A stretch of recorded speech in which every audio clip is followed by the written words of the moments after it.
بسم اللہ الرحمن الرحیم۔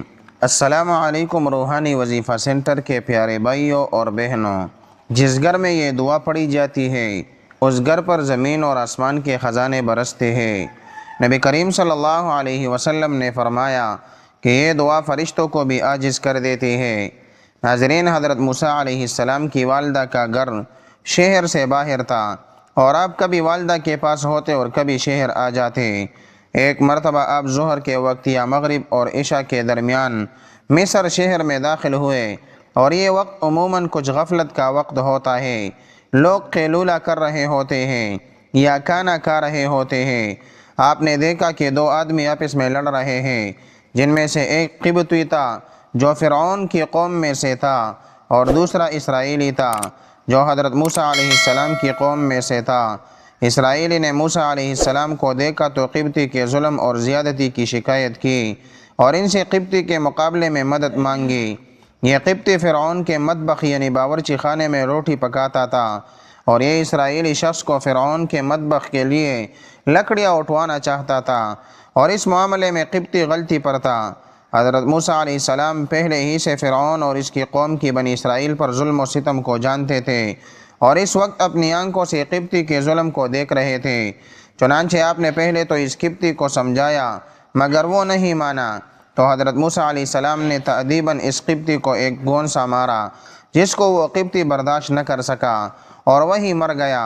حضرت موسیٰ علیہ السلام کو اندازہ نہیں تھا کہ صرف ایک گونسے سے ہی یہ شخص مر جائے گا۔ آپ کی نیت تو محض اس کو ظلم سے روکنے کی اور تأدیبی سزا کی تھی، جان سے مارنے کا ارادہ نہیں تھا، مگر وہ شخص آپ کو گونسے کی تاب نہ لا سکا اور مر گیا۔ حضرت موسیٰ علیہ السلام اس خلاف توقع واقعے پر نادم ہوئے اور فرمایا، یہ کام شیطان کی طرف سے ہوا ہے، وہ کھلا دشمن گمراہ کرنے والا ہے۔ اور پھر اللہ تبارک و تعالیٰ کی بارگاہ میں عرض کیا، اے میرے پروردگار، میں نے اپنے نفس پر ظلم کیا، مجھے معاف فرما دیجئے۔ اللہ پاک نے معاف فرما دیا، کیونکہ وہی معاف فرمانے والا اور بہت رحم کرنے والا ہے۔ بات کا آغاز کرتے ہیں، لیکن اس سے پہلے روحانی وظیفہ سینٹر کے تمام معزز بھائیوں اور بہنوں سے ایک چھوٹی سی گزارش ہے۔ اگر آپ نے ابھی تک ہمارے اس چینل روحانی وظیفہ سینٹر کو سبسکرائب نہیں کیا تو اسے ضرور سبسکرائب کر لیں اور بیل کے آئیکن کو بھی دبا دیں، تاکہ آپ کو ہماری ہر نئی ویڈیو اور طاقتور وظائف کی اپڈیٹ ہر وقت ملتی رہے۔ آپ کی محبت کا بہت شکریہ۔ ناظرین، اگلے روز حضرت موسیٰ علیہ السلام خوف کی حالت میں شہر میں نکلے تو دیکھا گزشتہ کل والا اسرائیلی شخص آج کسی اور قبطی سے لڑ رہا ہے۔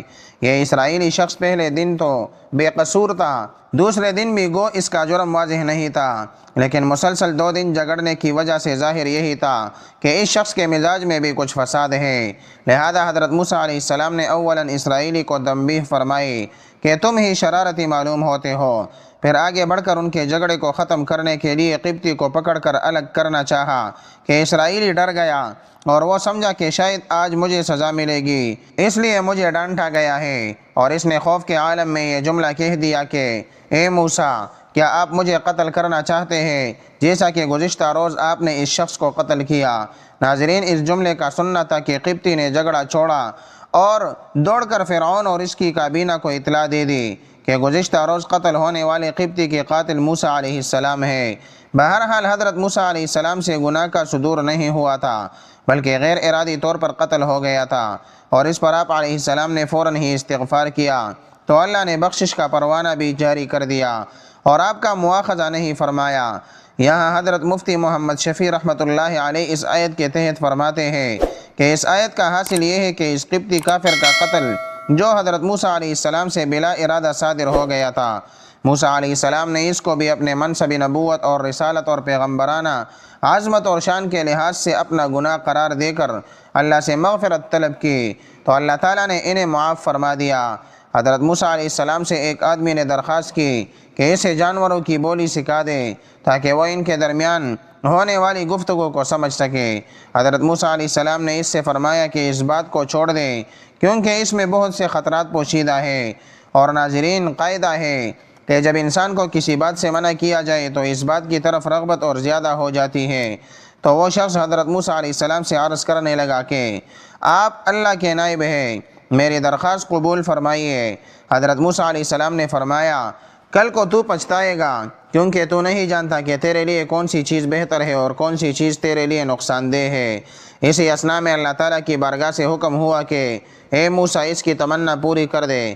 اس شخص نے عرض کی کہ آپ سارے جانوروں کی بولی بے شک نہ سکھائے، لیکن میرے گھر میں موجود میرے پالتو جانوروں کتوں اور مرغوں کی بولی مجھے سکھا دے۔ حضرت موسیٰ علیہ السلام نے فرمایا کہ جا، آج سے تجھے ان دونوں کی بولی سمجھنے پر قدرت ہے۔ وہ شخص یہ سن کر خوش خوش اپنے گھر واپس چلا گیا۔ صبح ہوئی تو خادمہ نے دسترخوان جھاڑا، اس میں سے رات کا بچا ہوا روٹی کا ایک ٹکڑا نیچے گرا تو مرغ روٹی کا ٹکڑا اٹھا کر لے گیا، اور کتے نے مرغے سے کہا کہ اے میرے پیارے دوست، تم تو دانہ دنکا بھی کھا کر اپنا پیٹ بھر لو گے، اس لیے روٹی کا یہ ٹکڑا مجھے دے دو تاکہ میں اپنی بھوک مٹا سکوں۔ تو مرغے نے اسے جواب دیا، میاں صبر کرو، خدا تمہیں بھی دے گا، کل ہمارے مالک کا گھوڑا مر جائے گا، تب وہ سارے کا سارا تم کھا لینا۔ ناظرین، وہ شخص پاس کھڑا ان دونوں کی گفتگو سن رہا تھا، وہ گیا اور منڈی میں جا کر اپنے گھوڑے کو بیچ دیا اور اس طرح سے اپنے آپ کو نقصان سے بچا لیا۔ دوسرے دن بھی روٹی کے ٹکڑے مرغے لے اڑا تو کتے نے غصے میں آ کر مرغے سے کہا کہ تم کب تک مجھ سے جھوٹ بولتے رہو گے، تم دھوکے باز ہو، اے اندھے نجومی، تو سچائی سے محروم ہے۔ مرغ نے کتے کو جواب دیا کہ وہ گھوڑا دوسرے مالک کے پاس جا کر مر گیا ہے، ہمارے مالک نے نقصان سے بچنے کے لیے وہ گھوڑا بیچ ڈالا تھا، فکر نہ کرو، کل ہمارے مالک کا اونٹ مر جائے گا تو تم خوب پیٹ بھر کر کھا لینا۔ ناظرین، یہ سننا تھا کہ مالک اٹھا اور اونٹ کو بھی منڈی میں جا کر بیچ دیا اور اس طرح سے اپنے آپ کو ایک اور نقصان سے بچا لیا۔ تیسرے دن پھر ایسا ہی واقعہ پیش آیا تو کتے نے مرغے سے کہا، ارے جھوٹے، تو سب سے بڑا جھوٹا ہے، کب تک مجھے یوں فریب دیتا رہے گا؟ مرغے نے کہا، بھائی اس میں میرا قصور نہیں، مالک نے اونٹ کو بیچ کر اپنے آپ کو نقصان سے بچا لیا۔ مرغے نے کتے کو تسلی دیتے ہوئے کہا، فکر نہ کرو، کل ہمارے مالک کا خچر مر جائے گا اور خچر کو صرف کتے ہی کھا سکتے ہیں، اس لیے کل تم پیٹ بھر کر کھا لینا۔ یہ سنتے ہی مالک نے خچر کو بھی بیچ دیا۔ وہ مالک اپنے علم اور عقلمندی اور ہوشیاری پر بڑا خوش تھا کہ وہ یک کے بعد دیگر 3 حادثوں سے بچ گیا اور کہنے لگا کہ جب سے میں نے کتے اور مرغے کی بولی سیکھی ہے تب سے میں نے تقدیر کا رخ موڑ دیا ہے۔ ناظرین، چوتھے دن کتے نے مرغ سے کہا، اے مرغے، تیری وہ تمام تر پیش گوئیاں کہاں گئی؟ تیری مکاری اور جھوٹ کب تک چلتا رہے گا؟ مرغے نے کہا، توبہ توبہ، یہ ناممکن ہے کہ میں یا میری قوم سے کوئی دوسرا مرغ جھوٹ بولے، ہماری قوم تو مؤذن کی طرح راست گو ہے، ہم اگر غلطی سے بھی بے وقت اذان دے دے تو مارے جائیں۔ مالک نے اپنا مال تو بچا لیا لیکن اس نے اپنا نقصان کر دیا۔ ایک نقصان 100 نقصان کو رفع کرتا ہے، جسم اور مال کا نقصان جان کا صدقہ بن جاتا ہے۔ بادشاہوں کی عدالت سے سزا ملے تو مال کا جرمانہ ادا کر کے جان بچ جاتی ہے، لیکن قضاء الہی کے راز سے بے خبر ہوتے ہوئے بھی جو آدمی اپنا مال بیچ دیتا ہے وہ محض نادان ہے۔ اگر وہی مال اس پر صدقہ ہو جاتا تو شاید اس سے بلا ٹل جاتی۔ اب یقیناً کل مالک خود مر جائے گا اور اس کے وارث اس کی وفات پر گائے ذبح کریں گے تو تیرے وارے نیارے ہو جائیں گے۔ گھوڑے، اونٹ اور خچر کی موت اس نادان کی جان کا صدقہ تھا۔ وہ مال کے نقصان سے تو بچ گیا لیکن اپنی جان گو بیٹھا۔ ناظرین، مالک مرغ کی باتیں بڑے غور سے سن رہا تھا۔ جب اس نے اپنی موت کی پیشین گوئی سنی تو خوف کے مارے تر تر کانپنے لگا، گرتا پڑتا حضرت موسیٰ علیہ السلام کی بارگاہ میں حاضر ہوا اور روتے ہوئے عرض کرنے لگا کہ میری دستگیری فرمائیے۔ حضرت موسیٰ علیہ السلام نے فرمایا، میں نے تو تمہیں پہلے ہی کہا تھا کہ اس ہوس کو چھوڑ دے کیونکہ اس میں بہت سے خطرات پوشیدہ ہے، مگر تم نے میری بات نہ مانی اور اب تیر کمان سے نکل چکا ہے اور اس کا واپس لوٹ کر آنا فطرت کے خلاف ہے۔ اب میں تیرے لیے سلامتی ایمان کی ہی دعا کر سکتا ہوں۔ یہ سنتے ہی اس نوجوان کی طبیعت اچانک بگڑ گئی اور وہ قے کرنے لگا اور یہ قے اس کی موت کی علامت تھی۔ اسے وہاں سے اپنے گھر لے جایا گیا لیکن گھر پہنچتے ہی اس کا انتقال ہو گیا۔ حضرت موسیٰ علیہ السلام ایک دن جنگل سے جا رہے تھے کہ انہوں نے ایک چرواہے کی آواز سنی اور وہ اونچی اونچی کہہ رہا تھا، اے میرے جان سے پیارے خدا، تو کہاں ہے؟ میرے پاس آ، میں تیرے سر میں کنگھی کروں، تیری جوئیں چنوں، تیرا لباس میلا ہو گیا ہے تو دھوؤں، تیرے موزے پٹ گئے ہو تو سیوں، تجھے تازہ تازہ دودھ پلاؤں، تو بیمار ہو جائے تو تیری تیمارداری کروں، اگر مجھے معلوم ہو کہ تیرا گھر کہاں ہے تو تمہارے لیے روز گھی اور دودھ لایا کروں، میری سب بکریاں تم پر قربان، اب تو آ جا۔ حضرت موسیٰ علیہ السلام اس کے قریب گئے اور کہنے لگے، ارے اے احمق، تو یہ باتیں کس سے کر رہا ہے؟ چرواہے نے جواب دیا، اس سے کر رہا ہوں جس نے تجھے اور مجھے پیدا کیا اور یہ زمین آسمان بنائے۔ یہ سن کر حضرت موسیٰ علیہ السلام نے غضبناک ہو کر کہا، ارے بدبخت، تو اس بیہودہ بکواس سے کہیں کا نہ رہا، بجائے مومن کے تو کافر ہو گیا ہے۔ خبردار، ایسی بے ایمانی اور فضول بکواس بند کر، تیرے اس کفر کی بدبو ساری دنیا میں پھیل گئی ہے۔ ارے بے وقوف، یہ دودھ لسی ہم مخلوق کے لیے ہے، کپڑوں کے ہم محتاج ہیں، حق تعالیٰ ان حاجتوں سے بے نیاز ہے، نہ وہ بیمار پڑتا ہے، نہ اسے تیمارداری کی ضرورت ہے، نہ اس کا کوئی رشتہ دار ہے، توبہ کر اور اللہ سے ڈر۔ ناظرین، حضرت موسیٰ علیہ السلام کے غیظ و غضب میں بھرے ہوئے یہ الفاظ سن کر چرواہے کے اوسان خطا ہو گئے اور وہ خوف سے تر تر کانپنے لگا، چہرہ زرد پڑ گیا اور بولا، اے خدا کے جلیل القدر نبی، تو نے ایسی بات کہی کہ میرا منہ ہمیشہ کے لیے بند ہو گیا اور مارے ندامت کے میری جان ہلاکت میں پڑ گئی۔ یہ کہتے ہی چرواہے نے سرد آہ بھری اپنا گریبان تار تار کیا اور دیوانوں کی طرح اپنے سر پر خاک اڑاتا ہوا غائب ہو گیا۔ حضرت موسیٰ علیہ السلام حق تعالیٰ سے ہم کلام ہونے کے لیے کوہ طور پر گئے تو خدا نے فرمایا، اے موسیٰ، تو نے ہمارے بندے کو ہم سے جدا کیوں کیا؟ تو دنیا میں جدائی کے لیے آیا ہے یا میلاب کے لیے آیا ہے؟ خبردار، اس کام میں احتیاط کر، ہم نے اپنی مخلوق میں ہر شخص کی فطرت الگ بنائی ہے اور ہر فرد کو دوسرے سے جدا عقل بخشی ہے۔ جو بات ایک کے حق میں اچھی ہے وہ دوسرے کے لیے بری ہے، ایک کے حق میں تریاک کا اثر رکھتی ہے تو وہی دوسرے کے لیے زہر ہے، ایک کے حق میں نور اور دوسرے کے حق میں نار۔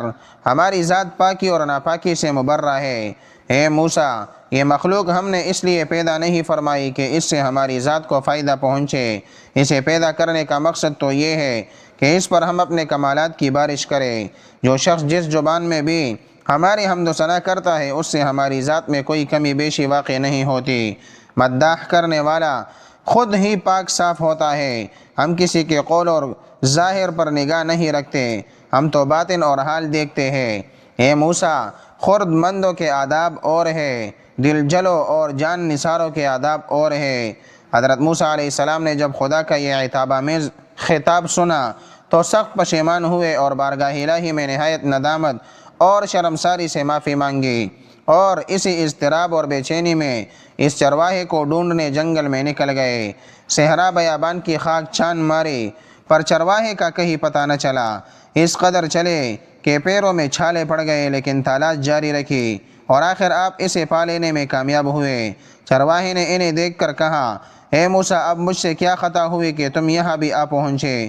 حضرت موسیٰ علیہ السلام نے جواب دیا، اے چرواہے، میں تجھے مبارکباد دینے آیا ہوں، تجھے حق تعالیٰ نے اپنا بندہ فرمایا اور اجازت عطا کی کہ جو تیرے جی میں آئے بلا تکلف کہا کر، تجھے کسی ادب اور آداب، قاعدے ضابطے کی ضرورت نہیں، تیرا کفر اصل دین ہے اور دین نور، جا تجھے سب کچھ معاف ہے، بلکہ تیرے صدقے میں دنیا کی حفاظت ہوتی ہے۔ چرواہے نے آنکھوں میں آنسو بھر کر کہا، اے پیغمبر خدا، اب میں ان باتوں کے قابل ہی کہا رہا ہوں کہ کچھ کہوں، میرے دل کا خون ہو چکا ہے، اب میری منزل بہت آگے ہے، تو نے ایسی ضرب لگائی کہ ہزاروں لاکھوں سال کی راہ طے کر چکا ہوں، میرا حال ناقابل بیان ہے، اور جو کچھ میں کہہ رہا ہوں اسے بھی میرا حال مت جان۔ مولانا جلال الدین رومی اس حکایت سے حاصل یہ نکالتے ہیں کہ اے شخص، جو تو حق تعالیٰ کی حمد و ثنا بیان کرتا ہے، کیا سمجھتا ہے تو ابتدا سے انتہا تک ناقص اور تیرا حال و قال بھی ناقص؟ یہ محض اس پروردگار رحمان اور کریم کا کرم ہے کہ وہ تیرے ناقص اور گندے تحفے قبول فرماتا ہے۔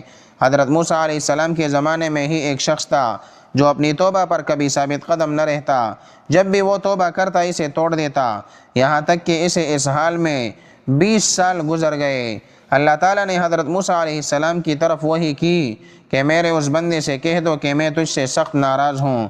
حضرت موسیٰ علیہ السلام نے اس آدمی کو اللہ تعالیٰ کا پیغام دیا تو وہ بہت غمگین ہوا اور جنگلوں کی طرف نکل گیا۔